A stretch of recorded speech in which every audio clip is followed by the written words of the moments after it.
Welcome, everyone, to the Black and White History Podcast. We are your hosts, Kristian, which is me, and our movie buff co-host. Is that what I am? You've probably seen more of these types of things than I have. Boring movies? Yeah, boring political Where they dramas. just talk about stuff forever? Yes. I mean, yes, actually, probably. I'm Jordan. No, it's true. I do like movies. I wouldn't consider myself like a movie guy, but I do think I think you're right. If that's the qualification of like you've voluntarily watched boring movies and like think about the movies. So I guess in that way, I mean, I'm not much to talk. I had Tora in my top 10 favorite horror movies. Yeah, list, so. you just said bad movies. Yes. That wasn't a bad movie. It's just old and long. So that's 2 out of the 3 criteria for bad. Is it old and is it really long?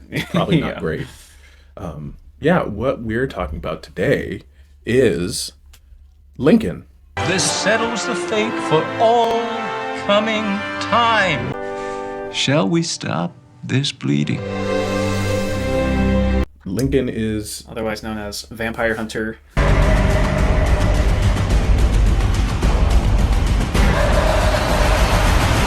not that So one.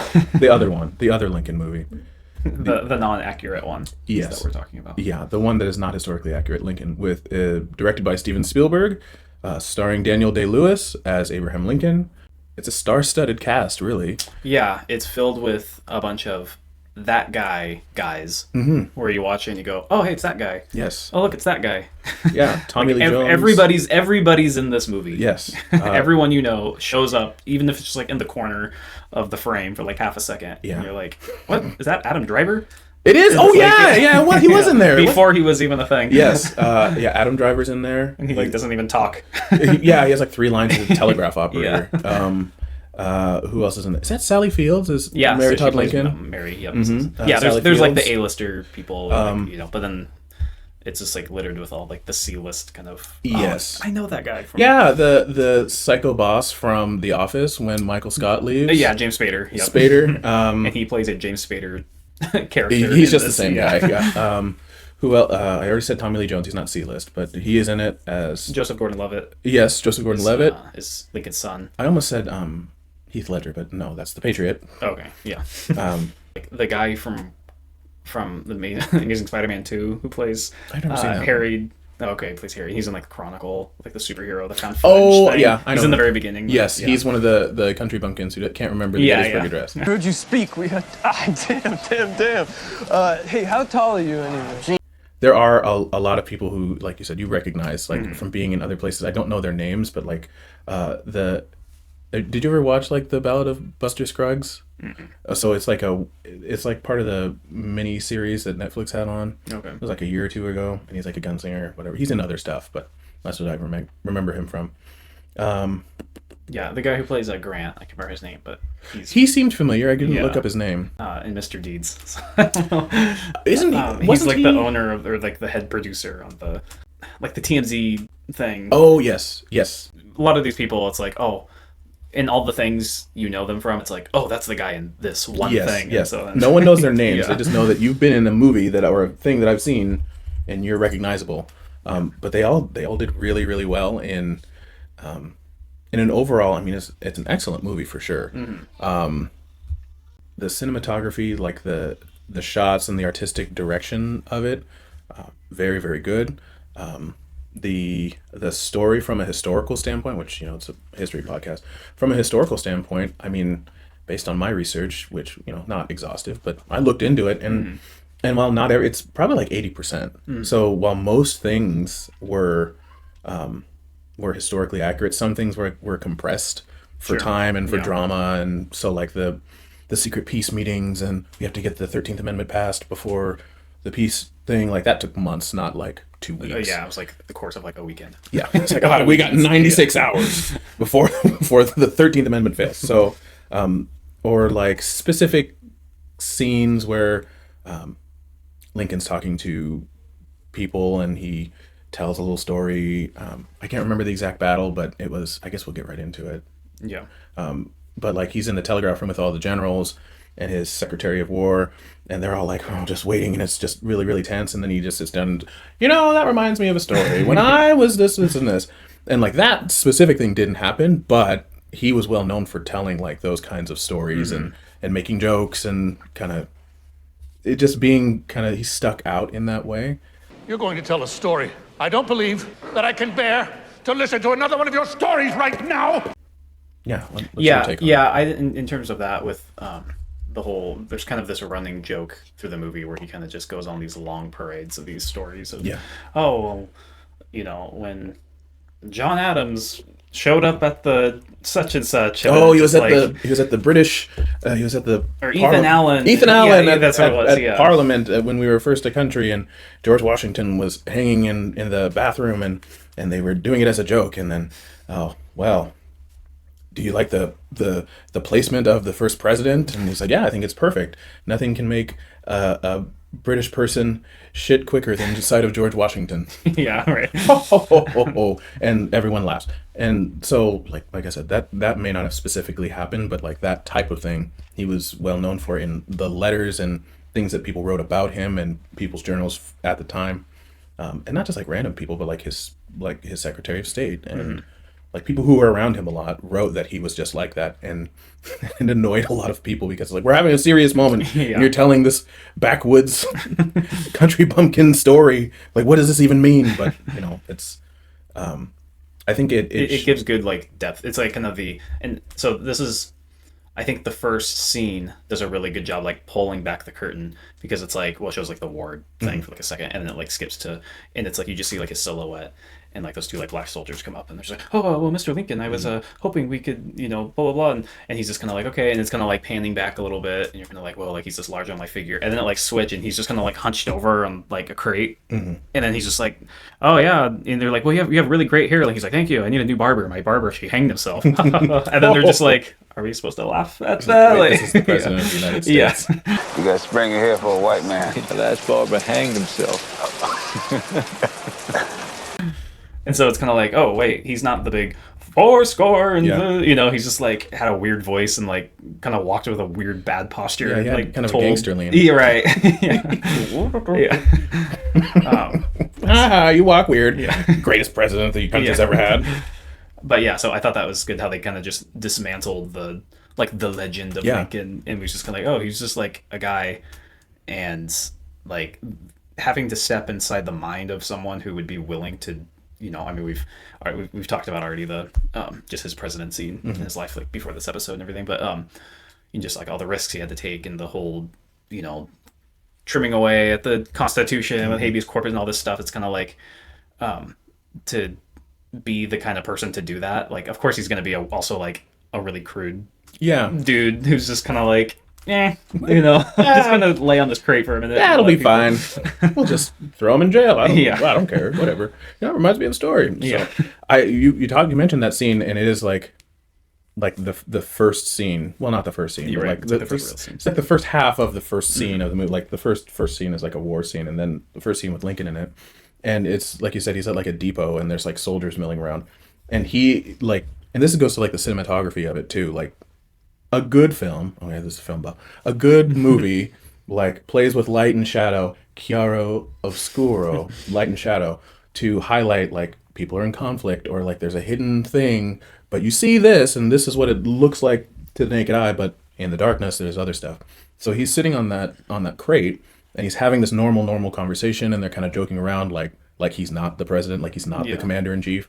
But behind him, there's like 6 or 7 different like officers, like guards behind him, and they're completely in shadow. So it's sort of like a subtle reminder of like, he's really folksy. But remember, he's the president, and this is the middle of a war, and he's talking to soldiers. Like the contrast of him being so approachable with rank and file, like these aren't officers, they're just rank and file soldiers who view him as a legend, and he's literally like only slightly above them, but basically just like looking at them.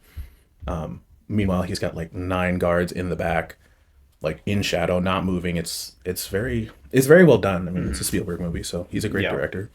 E.T. I didn't love, but it was an early one. So we mentioned so basically the whole movie takes place in like basically 4 months. It's like January till he dies. So April. So yeah, January for the rest of his life. This literally will take the rest of his life. And so, I guess synopsis and stuff for the plot. It's just all about, it's not like a biography of just like his whole life and like all this stuff. It's just like a really short window of just like right in the heat of the moment of trying to get the 13th Amendment passed. And, when you kind of just read synopsises of that, it's kind of like, oh yeah, they just did the right thing. And they, and all this, it's kind of like, this movie does a good job at playing into just the reality of like, okay, how shady can we get in order to do this without getting caught? Yeah, it does tell the story very well. And I think it does justice to both sides of the argument too. Actually, all sides, because there's Lincoln, who is more of a moderate Republican. He wants slaves to be free, but he is not, it doesn't really go into it in the movie, but he is not pushing for like complete, instantaneous, full abolition, full rights, full voting, everything. He's like, slavery is a thing. Slavery needs to end. The other stuff we'll figure out later, but like this is what we need. To his right, or more extreme, is Thaddeus Stevens, who is Tommy Lee Jones, who does a really good job. And apparently his character was also like Thaddeus Stevens in real life was very much like aggressive but he was a very, very radical abolitionist. He wanted full abolition, nothing less than full suffrage. I tend to push for full equality, the Negro vote, and much more. And then on the other side is the Democrats, who are, varying shades of the same way, but in reverse. Like, we can't have, like, there's even one, he looks like an Amish guy, I don't know who he is, but he's like, I think slavery is bad. But if we free the slaves, then this brings on a whole list of other problems. You're going to instantaneously free 4 million black people who were literally just slaves yesterday. Like, that's not going to be good. And then another funny scene. It's like, well, what does this lead to? Voting rights for blacks, full enfranchisement, giving women the vote. Right. And then the entire Congress like, no, absolutely not. So it's like, the men of their time. Yeah. But, and then you have even more extremes, like absolutely not. And like Northern Democrats who were pro-slavery, not because necessarily they had slaves, some of them may have, but because of the economic factors that slavery gave to them. It's like, hey, this makes us a lot of money, so let's not do that. Also, I don't really like black people for various reasons, so like, let's not do it. So it explained the full gamut of the political landscape at that time and how it wasn't cut and dry. It was it showed Lincoln as a very shrewd and calculating politician. It showed that he fully understood like his entire, like the whole situation. So the Emancipation Proclamation he had issued it, and his argument is that the Emancipation Proclamation was a wartime thing. It freed all the slaves in the South as like spoils of war. Like they are seizing them as basically enemy property. So like, yes, you're free, but you're only free because you're not people. So now you're free. So we have control of you, and now so it's a weird roundabout way to free slaves. And it only affected the South because it was a wartime thing. And he recognized, okay, I've just won my second election. This war it's nearing its conclusion. Once the war is over, I still have a Supreme Court that just like 3 years ago issued the Dred Scott decision that said like black people aren't citizens and don't have the right to a trial or anything like that. So as soon as the war is over, this court is going to take away the Emancipation Proclamation, and we have gained nothing. If we win the war and reincorporate the Southern states back into Congress, they will block the 13th Amendment like permanently. It won't even be close. Yeah, that's kind of the dilemma of like with the timing of trying to end the war and also the timing of passing the amendment and just like how to do that with, it's like, well, we'll end the war, the states will come back, and then we'll pass it. It's kind of like, that's going to collapse the whole just trajectory of us passing, because they're just going to be like, no, we're not doing that. Nope. No, and again, another good thing that the movie does, it shows, it's a two-pronged thing actually, because Lincoln did receive like common visitors and took their petitions in at the White House. And so early in the movie, it shows two common people coming in for like an unrelated thing. Like, oh, my granddaddy had this toll booth, and then the new general came in, blah, blah, blah, blah, blah. And then Lincoln's Secretary of State, Seward, he asks them, hey, what have you heard about the passage of the 13th Amendment? And the wife actually speaks more than the husband, which is interesting, and on purpose. And she says, oh, we're for it. And he said, and Seward says, well, why? Well, because it'll end the war. Do you know about the proposed 13th Amendment to the Yes, Constitution? sir. Everybody knows of it. You know that it abolishes slavery. Yes, sir. I know it. What I favor is ending the war. Once they don't have slaves, they'll stop fighting. The South will stop fighting. And then Seward says, so what if the war ended without the slaves being free? And she says, oh, well, then if we can end the war without the slaves being free, then let's do that. So it showed like, oh, yeah, I totally support the 13th Amendment, but not for the same reason that it's not for this moral cause.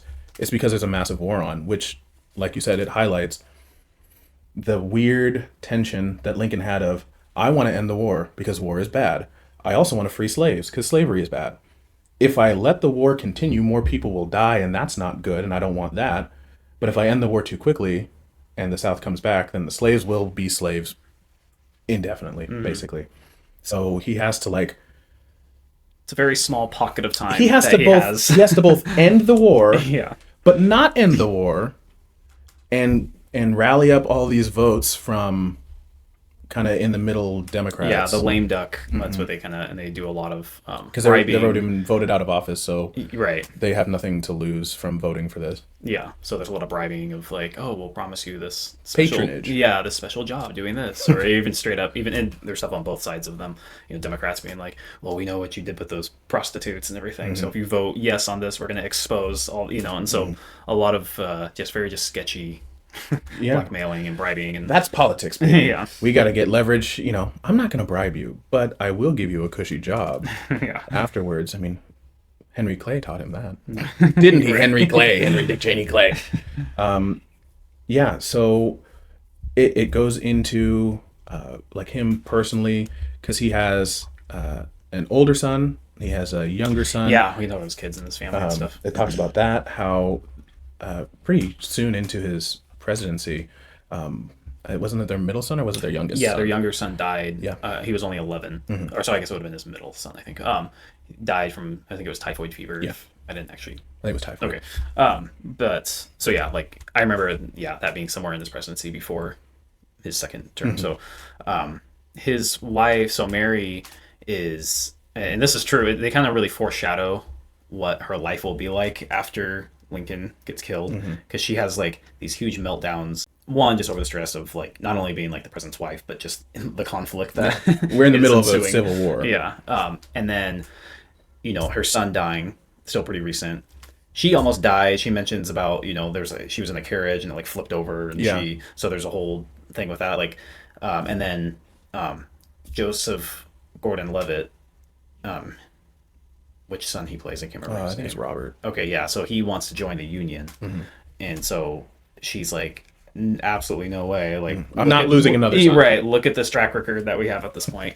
And there's this huge fight that they have where she's like, it's like you don't ever see the beginning of like the tensions, you just kind of get dropped in just in the mess of everything going on. But you know, she's like, she says a line about like, oh, you should have just put me in the asylum then if you were gonna, you know, carry me on longer through this. And so it's kind of like, oh, this has been a thing for a while. This is not the first fight they've had about this. And I know I'm reading I think I'm like a chapter away from finishing, but John Meacham's book about Lincoln and There Was Light, and it's kind of interesting seeing they have a weird relationship, and it's not all very lovey-dovey. Like it's kind of like they're both almost like trapped, basically. And so like trauma bonded. And so she spends a lot, which this isn't really in the movie. Oh, I guess it kind of is, because it's like she's like freaking out and everything, and then it's like it skips to her like, you know, at a big party and everything's all great, and she's like, you know, and so a lot of that is true, where she found happiness in Lincoln just allowing her to just spend whatever money she wanted whenever she wanted, and so she'd put on these huge retail therapy. And so it's kind of like,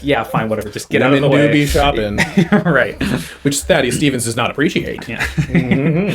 But so in terms of with her, after Lincoln gets killed, she ends up having a huge just mental breakdown and does end up getting put in like a mental institution and stuff. So they have a whole scene about that. It's kind of like, it's one of those things where it's like, if you know, you're like, oh. And you know what? Can you really blame her? Sure, yeah, no, I mean, there's no like good or bad in between them both. It's just sort of what happened. It's just what happened. And I mean, yeah, it does a great job. Like those scenes where like you see Lincoln as this like friendly and personable and intelligent, but deeply like troubled and tortured, like clearly personally, mentally, like this is weighing very heavily on him. But he's a good-natured guy. He's always kind of smiling and joking. And then it's like, oh, this is like a serious domestic issue, like incident.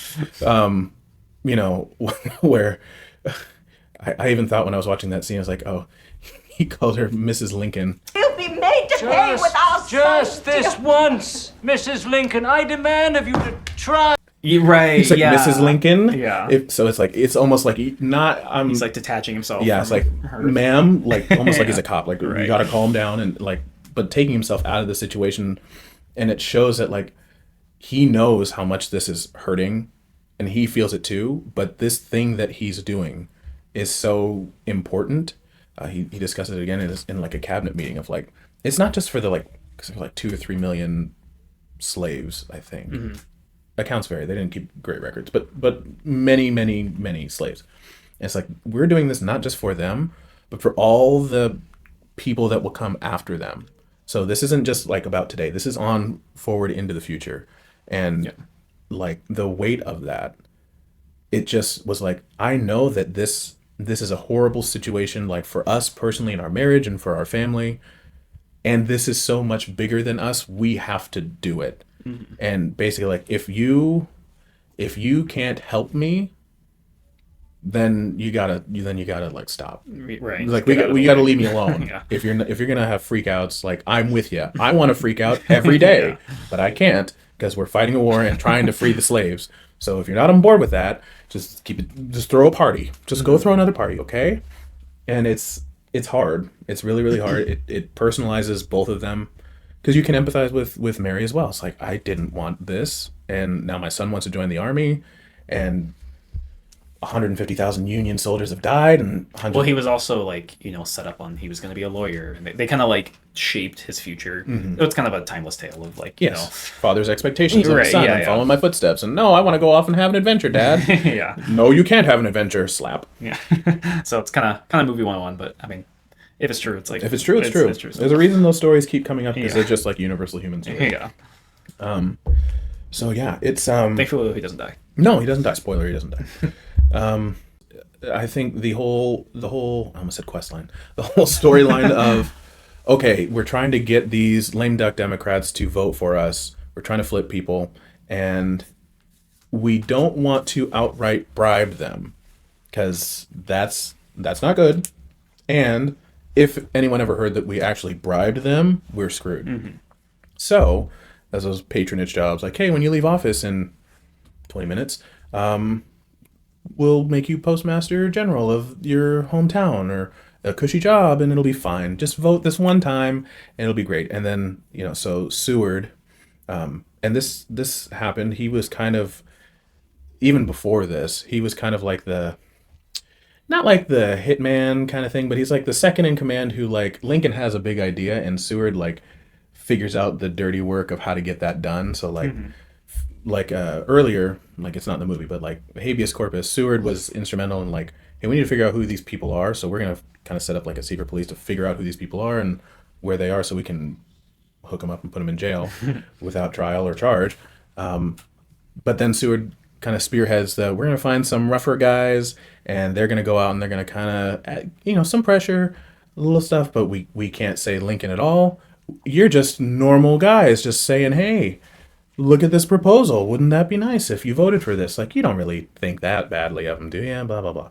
So that whole thing is a little comic relief, a little step away from like the very serious and stodgy like politicians, and we're planning world-changing things, and these are just dudes who are like, I gotta go talk to these politicians and try to convince them to do something.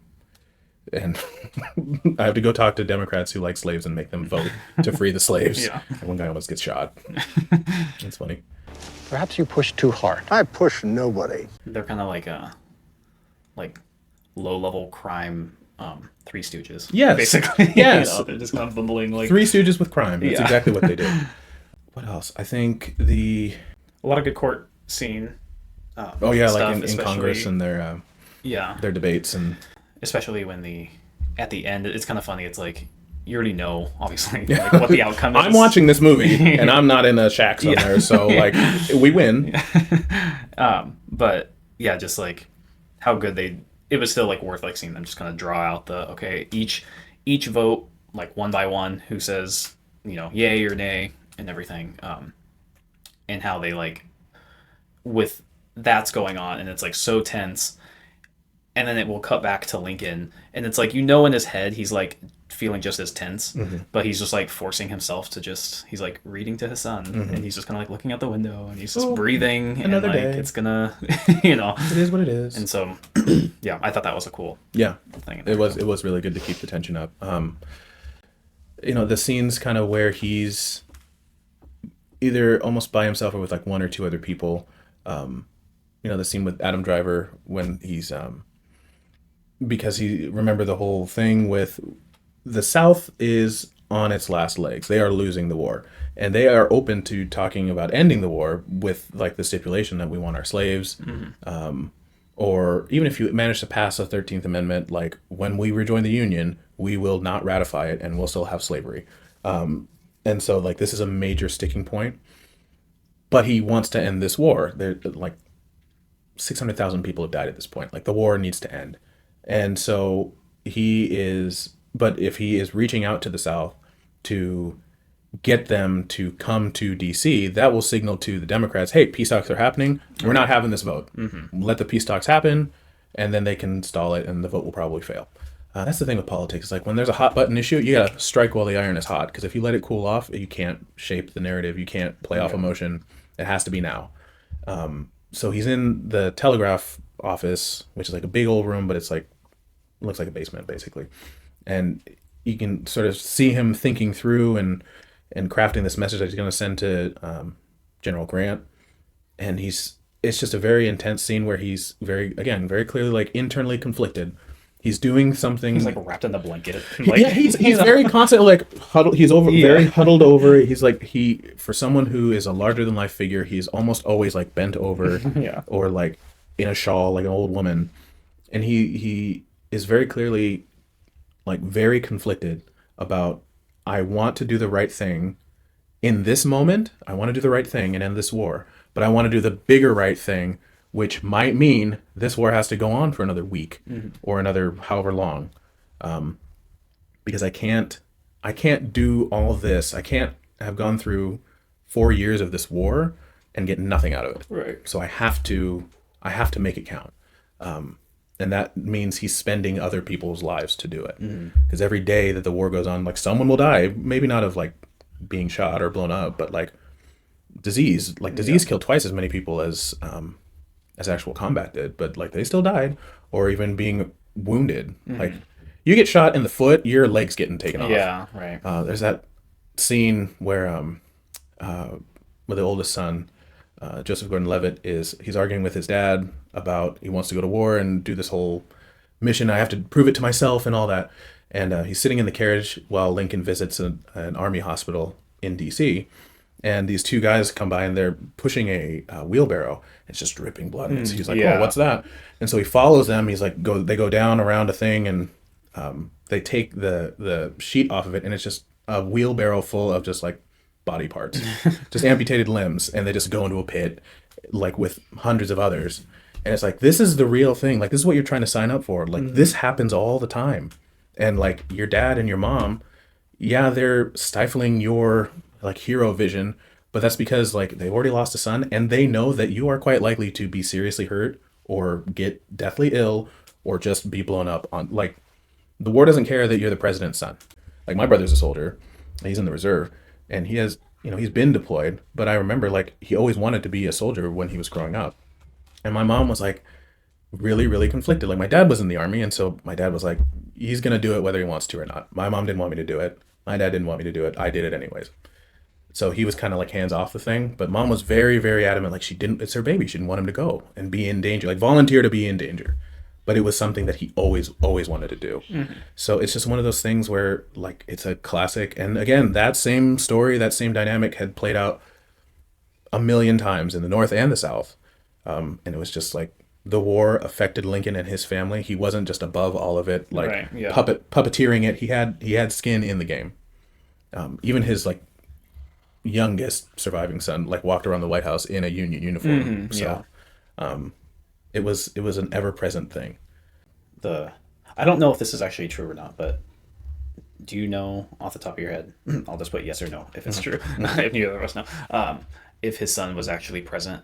So they do a scene at the end where at the Grant, Appomattox courthouse. Yeah, for the surrender. I don't know. You know, okay. Probably not. I will find out. Put it in post. Yeah, I don't think so. That felt like that was a part. It's kind of shoehorned in. Well, that felt too much like a movie thing. Yeah. You know, I was kind of and like, then it was his son. Yeah, I know. He was there.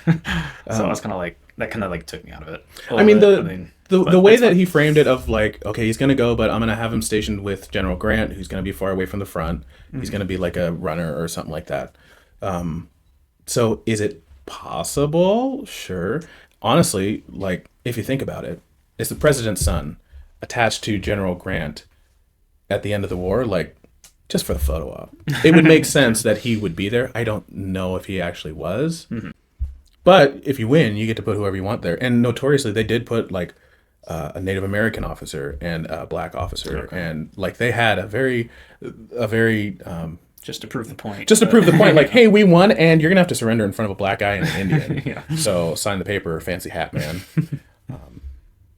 Yeah, I did like that scene at Appomattox. Like, no one said anything. Yeah. But, like, that is another thing about, like, the score, the cinematography, like, how the things were shot, and historical accuracy, because Grant really did respect Lee and wanted to, like, start this whole Reconstruction thing off with, like, we'll salute you. We're countrymen. This war is over. We're now all Americans. It's over. So they all salute him, and Lee salutes back. But it's just like a powerful scene, even with no dialogue. So yeah, that's just another like good movie thing that they did. Yeah, it was kind of because obviously so little of this movie has to do with the actual war, or in terms of boots on the ground kind of stuff. And so like the tiny bits and pieces like do make it stand out more. And so when Lincoln's kind of walking through and the war's over and they're just like going through like the battlefield and like Virginia, and there's just like bodies everywhere and everything, and this is kind of like, it's like, I don't want to say like relief, but it's just kind of like now that it's over, it's just like actually taking it in for the first time of like like what everything happened. And then him just like sitting there and Grant looks at him and he's like, and it's like the first time he realized this, he's like, you've aged like 10 years within the last year basically, and he's just kind of like, yep. Yes, my wife's crazy. Yeah.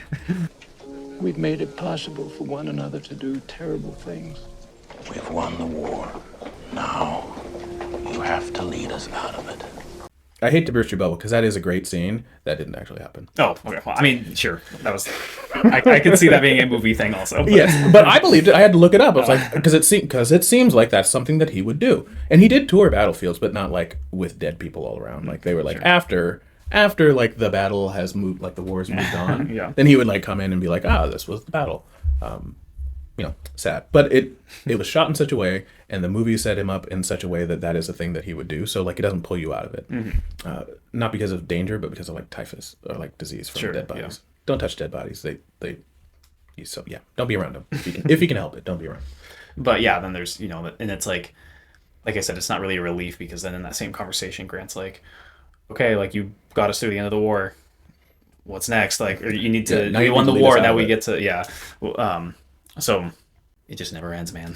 It's just now we have this whole other thing. Yeah. Don't worry. They go into Reconstruction a little bit and just kind of like the baseline of what is gonna what that will look like. Yeah, they have a really good scene, probably in the middle of the movie with Tommy Lee Jones and Daniel Day-Lewis, because again, Thaddeus Stevens is like a very radical Republican, and he says like Lincoln wants to have peace with the South. He doesn't want to crush them. Although he did like empower General Sherman to like scorched earth to win the war. But his goal for Reconstruction is like, we're going to bring them in and it'll be fine. And we'll work it out, but we're not going to punish them. We're trying to bring them back in. And Stevens says, basically, absolutely not. We are going to punish them for this. Like, I want their entire way of life wiped out. I want them to be destroyed. and basically like, I wanted to be like slavery never existed here. Like all the wealth, all the splendor that you've gotten off the backs of slaves, I want it to be destroyed. And Lincoln says, that reminds me of a story when I was a surveyor. And the compass will always point you north, but it doesn't tell you if there's swamps or cliffs or anything there. So if you just keep walking north without regard to the hazards in the way of getting north to where you're trying to go, that won't help you because you'll be stuck in a swamp. So he's making a metaphor of like, hey, I get that you want to right this wrong, but if you destroy half the country doing it, then we're basically no better off. Like, we're not a country at all anymore. So, and again, Lincoln did stuff like that historically. So it was a good way. He says something, he's like, even if, Jefferson Davis and like takes off and we never see him again, like, so be it. Like, I wouldn't even care. I wouldn't be upset. If they escape, leave the country while my back's turned, that wouldn't upset me none.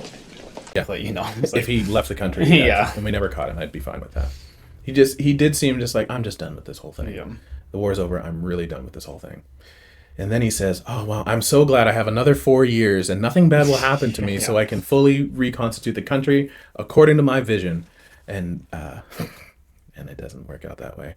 Yeah, it was interesting how I was going in expecting, John Wilkes Booth to show up and like all this stuff. But it's like, his son, which I didn't even know this until, watching this movie, that his son was in another theater watching a different play. Probably a more exciting one. Yeah. If you saw him, he's like, oh, there's like a sword fight, and they're like, it's 1860. It's 1861. So like, this is the best entertainment they're gonna get. So just having the news break through like secondhand, thirdhand sources, and that's like how he found out. The president has been shot. And everything was like, I don't know, that was kind of a cool, different way to do it. So, but yeah. I think, I may have been too hard on Mr. Lincoln. I think, I won't say after recording our. Yeah, I already said all that stuff, and I stand by it. But I think, not just because it's a good movie, and I would like to believe it, but because it's very representative of how he was and kind of his thought process and his arguments and how he was strategizing. Like, like he's still just a man. He's really just a guy. And honestly, I found myself thinking like, if I were in that position, I would probably do a lot of similar things. This moral issue that we're trying to eradicate is so bad. We might have to do some bad things ourselves. And I am the principal person of like, the ends don't justify the means. If we can't do this all above board, then we can't do it. But the ends justify the justify the means. I mean, that's just a reality of the world. It's like, it's nasty and it's not fair. Yeah. And I think too, like from a spiritual religious standpoint, like he was a Christian, like read the Bible a lot. It informed a lot of his arguments, especially for the war. And he kind of viewed this as like America's use of slaves and like the perpetuation and evil of slavery. Yes, the Civil War affects innocent people. Most people involved in the war, basically all the soldiers in the war, never owned a slave. And yet they all died in horrific ways, and their families were destroyed, and their lands and all that stuff. But I think it was in his second inaugural address, and I'll butcher it, so maybe put it up. But like, if he said something like, if every drop of blood from a whip to a slave has to be repaid in blood from the cut from a sword, then that's just the price that we'll have to pay for, like, this is a divine retribution for a national sin. Even if you didn't own a slave in the North, you benefited from the economic activity that came from slavery. Even if you and it is in line with like biblical thing, like Nineveh was going to be destroyed, but like obviously not everyone in Nineveh was evil, or Israel got captured by Babylon and exiled, and not every person in Israel was bad. I mean, it may have even been just like a very few people who were in charge, who everyone else didn't get to make decisions. Like women and children didn't get to vote. Like they didn't make any of these decisions, and yet they suffered just as much. So it's like he saw it like this is a spiritual thing. Like the Civil War, this 13th Amendment, all of this is being guided at a higher level Like we're playing by God's rules, and we've done a bad thing. We need to make this bad thing right now. Yeah. Like you, and like the logic isn't like, well, I've already sinned, so I need to sin more to get righteous. Like that's not how you do it. But like from a big national standpoint of like, the people have done a bad thing. The people need to pay the price for this thing for justice to be done. It's not about what's fair. It's about justice. Mm-hmm. And like from that lens, everything that he did, like if you have that mindset, all right, it makes sense. It makes sense. Was it legal? No. Was it right? No. But it was the right thing. It was the answer. Like other people had tried to solve this issue and they couldn't. Well, Jordan, we'll do a pull on Red Letter Media. Would you recommend Lincoln? Yeah, it's a great movie. If you haven't seen it yet? Yeah, no, absolutely. It's a great movie. I was still in high school when it came out, so. Yeah, it's a great movie. You don't need to know anything about Lincoln, other than what everyone knows about Lincoln to understand it. It's not a war movie, so like there's not a lot of action. It is a lot of talking. It is a long movie. But if you look at it from like, I don't know, not the new Napoleon movie. Apparently that wasn't very good. I haven't seen it, but yeah, Joaquin Phoenix is a great actor, but not every actor has great movies. It's kind of like, for fans of The West Wing. Yeah. Kind of like, those, really you're watching it for the great writing and just like the political chess happening and all this stuff, and like not much for, the war, just the action, the cool set pieces and things like that. Think of it more of like a period piece, like costumes and architecture and culture and people and how things were in a very difficult and turbulent time. It highlights on a almost mythical, legendary figure and humanizes him, makes him very approachable and understandable. From like, this really at the end of the day was just a person who was flawed and was confused and conflicted, but was doing what he believed to be right. If you go into it, and plus all the politics and the tension that comes with a very contentious but meaningful political issue, if you go into it knowing that that's what that movie is, then I think you'll enjoy it. If you like good films, like well done films, even absent any context, it's a well done film. So yeah, I would say everyone could and should enjoy it. Cool.